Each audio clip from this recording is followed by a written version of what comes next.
ازاي سيري او شات جي بي تي بيفهموا كلامنا؟ تعال نشوف الرحلة السحرية للبيانات لحد ما تتحول لذكاء اصطناعي. اول حاجة هي الداتا كوليكشن، تجميع البيانات. بنجمع بيانات من مصادر مختلفة زي الموبايل، الكمبيوتر، الاي او تي سنسورز في هيئة صور ونصوص واصوات. تاني حاجة الكليننج، البري بروسيسنج داتا. البيانات الخام لازم تتنظف وتجهز قبل ما ندخلها على النموذج.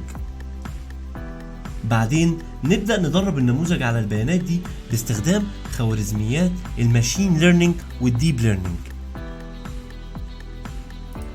وده الفرق بين الماشين ليرنينج والديب ليرنينج.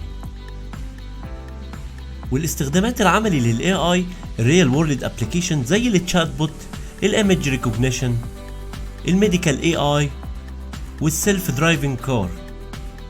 ودي استخداماتنا العمليه. عايز تدخل مجال الذكاء الاصطناعي ومش عارف تبدأ منين؟ خلينا نمشي مع بعض خطوة بخطوة.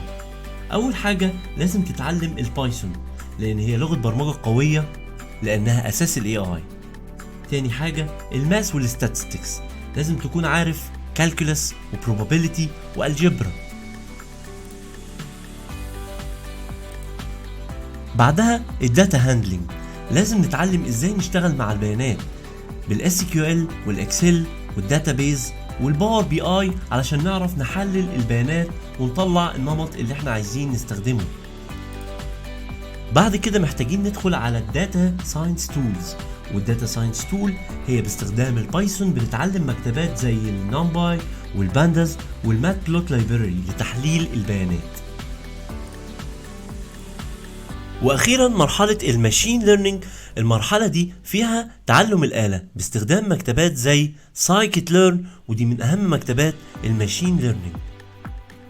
وبعدها تدخل على الديب ليرنينج باستخدام التنسور فلو او الباي تورش، وتبدأ تبني نيورال نتورك، خلايا عصبية كاملة. ودي المرحلة النهائية بتاعتنا. وفي النهاية تقدر تختار تخصصك بين الناتشورال لانجويج بروسيسنج او الكمبيوتر فيجن او الاي اي فور بزنس. ابدأ رحلتك في مجال الذكاء الاصطناعي مع iLearn Code Academy، وسيبنا نوجهك خطوة بخطوة لحد ما تبقى AI Engineer.